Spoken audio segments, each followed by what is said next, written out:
Thousands of federal workers are out of a job today, and word is more firings are to come. Some found out they had no job when they could no longer access their email. That's not the way to let an employee go. Les Trent spoke with an expert on the right way to do it.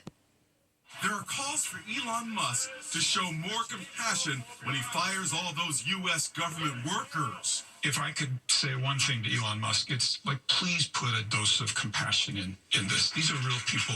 These are real lives. But how do you go about firing tens of thousands of people and still show kindness and empathy while giving them the news that nobody wants to hear? Career expert Vicky Salemi. Treat people with respect, dignity, and compassion. Try to do it one-on-one, individually, if you can.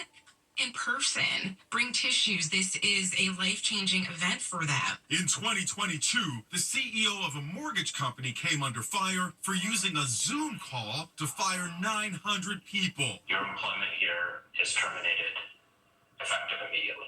When you do the layoff, when it does happen, try not to do it on a group call or company-wide call, although, yes, that might be logistically easier. Last night's 60 Minutes showed footage of Musk's Doge team entering a government building. Who are these people? Software engineers, college dropouts. Certainly nobody College dropouts? That's what we've heard. Musk has given 2 million federal workers a deadline of midnight tonight to list 5 important tasks they did last week or else lose their jobs. Some cabinet members are pushing back, telling their staff not to respond to Musk.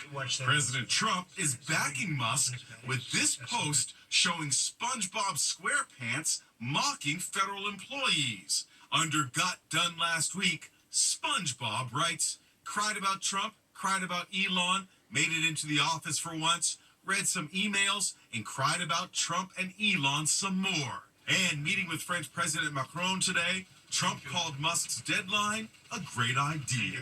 By asking the question, tell us what you did this week, what he's doing is saying, are you actually working? Polls show over 40% of Americans have either been laid off or fired at least once in their career. Staff at a hospital in Pennsylvania are still reeling after a weekend shooting in the intensive care unit that left one police officer dead and several hospital workers injured. The suspect who was killed in the shootout had recently lost a family member in the unit. Stephen Fabian spoke with the police officer's grieving mother. Her only child, a police officer, was killed during the shootout at the hospital ICU in Pennsylvania. He was the light of my life. He was my one and only child. 30-year-old Andrew Duarte died a hero, says his mom, Nancy. We're learning more about the hospital shooting that has shocked the nation. The killer was apparently bent on revenge after his fiancée died of natural causes in the ICU last week. Police say 49-year-old Diogenes Archangel Ortiz came to the hospital with a handgun and zip ties. He tied up a nurse and took her hostage. Then he shot a doctor, another nurse, and a custodian, and 3 officers, including Duarte. There are videos of this day where people running away from the scene. Your son was one of the people who ran towards the problem. Is that surprising to you in any way? No, Andrew would run in. He was really motivated to get the bad guys. A physician's assistant who previously encountered the suspect says, I was there when we delivered the worst news imaginable to him, that his loved one was gone. I saw his devastation firsthand. In that moment, I truly did not see a monster. He was simply broken. He showed us pictures of his loved one, an engagement gift of a beautiful pink and white necklace. I would have never imagined or expected him to do something like this. Deadly attacks at hospitals are nothing new. In Tulsa, 4 people were shot and killed at a doctor's office. The killer blamed his back surgeon for his chronic pain. And this man burst into an ER in Utah with a gun in each hand. He demands to see his doctor. Trying to get help here. An off-duty officer sneaks up from behind and neutralizes the threat. Hospitals have beefed up security in recent years. Still too late for this grieving mom. He's only 30 years old. I didn't expect that was going to be it. I thought I had more time. Since 2000, there have been 154 hospital-related shootings here in America. Egg prices are expected to jump 20% this year, so people are going to great lengths to get eggs. Forget about buying a dozen at the market. Some people are buying eggs in what's called Lucy style. That's 3 eggs in a bag. Zamra Cagliano reports that's just one way desperate shoppers are trying to beat the high cost of eggs. People are looking for ways to make eggs last longer. You can store eggs in your refrigerator, but you have to do it the right way. And that means keeping them out of the egg tray. You heard right. Out of the egg tray. Jacqueline London is a food safety expert. Right here. This is where I store them. Exactly. So this is the part of the fridge that tends to be the warmest. So what we want to do is store eggs in the coolest and driest place and darkest place of the fridge. So Back that here. would be middle shelf in the back. So you should always store your eggs in the back of your refrigerator. Yes. Did you know you can freeze eggs, but never in the shell? Social media is loaded with demonstrations on how it's done. You separate the yolk from the white. Now, what you want to do here is to add just a pinch of salt, okay, to the yolk. And that is going to maintain the texture for up to 4 months in the freezer. And now we freeze? And now we freeze. You can also use silicone trays, and once they're frozen, store them in Ziploc bags or keep them in the plastic containers. Now, literally, we can take those out in a year. We can take the whites out in a year. I would recommend taking out the yolks in 4 months' time. Shoppers are on the hunt for the cheapest eggs, and they're not necessarily finding them on supermarket shelves. At this bodega in the Bronx, they're selling 3 eggs in a plastic bag for $2.99. They're called Lucy's, as in loose eggs. I wouldn't use those for storage because you don't actually know how long those have been out. But the reality Now back to the Screen Actors Guild Awards. Once again, Demi Moore took home the Best Actress statue, which has a lot of people wondering if maybe she'll make this award season a clean sweep. There is just one more to win, and that's the Oscar. And those will be handed out on Sunday. A young mom who doesn't get out that often, but she did celebrate New Year's Eve with her girlfriends, and she says it nearly killed her. Someone put something in her drink. Zamra Cagliano reports it put the woman in a coma for several days, and now that woman is urging all women to keep a close eye on their drinks when out on the town. One moment, Mom Kaylee Klein is enjoying a girls' night out at a bar.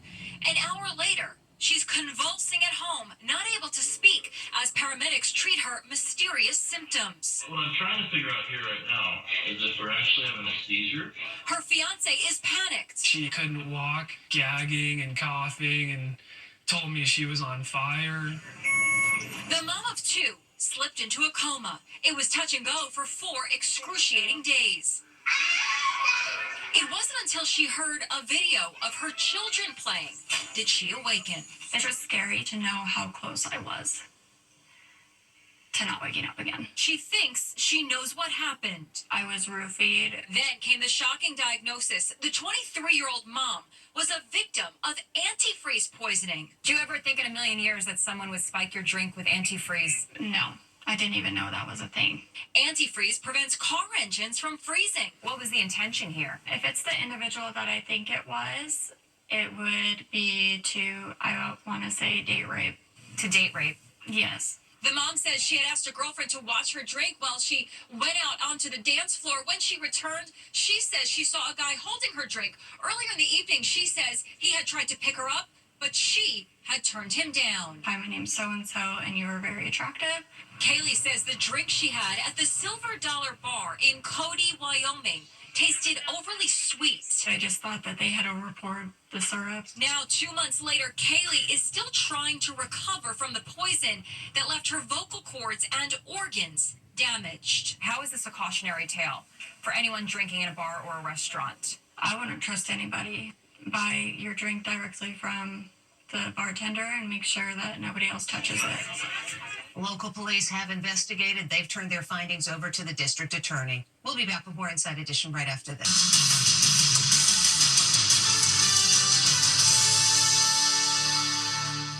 It's not only eggs with sky-high prices at the market. This strawberry will cost you $19 for just one. And believe it or not, they're selling out. Jim Murray gave one a taste test. It may be the most expensive strawberry ever. It's actually the best strawberry I've ever had. But the price tag will give you sticker shock. You gotta be kidding me. $19 for one strawberry. That's right, a single strawberry for $19. People are baffled. This is so ridiculous, says one. You could have bought several packs of strawberries for $19, goes another. We bought the strawberry at Erewhon, a specialty supermarket in Los Angeles known for its pricey goods and celebrity customers. So what makes this strawberry so special? Well, it's organic, imported from Kyoto, Japan. And to keep it perfect, it's sealed in its own plastic case. I checked with half a dozen stores around town before I finally found one of these gourmet strawberries in Pasadena, and I just had to try one out for myself.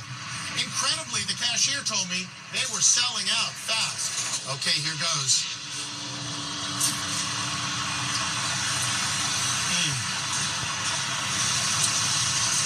It's delicious, but I don't know if it's worth $20.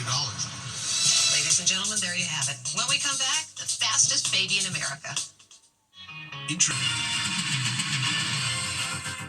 Finally today, it's a halftime baby race at the basketball game, and there is no disputing who's the winner.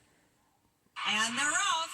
This little guy is leaving the other babies in the dust. And we have a front runner. Look at him crawl. We have a winner. The winner by a mile.